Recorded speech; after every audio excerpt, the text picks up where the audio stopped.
SSC base 2027 নামটা শুনতে সাধারণ হলেও আমাদের গল্পটা অন্যরকম। আমরা সেই হতভাগা বেচ যাদের স্কুল লাইফটা ঠিকমতো উপভোগ করার সুযোগই হলো না। না পিএসসি পরীক্ষা দিলাম, না জিএসসি পরীক্ষা, সরাসরি এসে দাঁড়ালাম এসএসসির সামনে।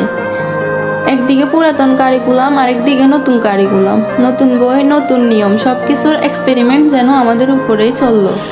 ক্লাসের থেকে বেশি কনফিউশন ছিল সিস্টেম নিয়ে, কখন কোন নিয়ম বদলায়, কোন বই আসে, কোন সিলেবাস কমে বা বাড়ে।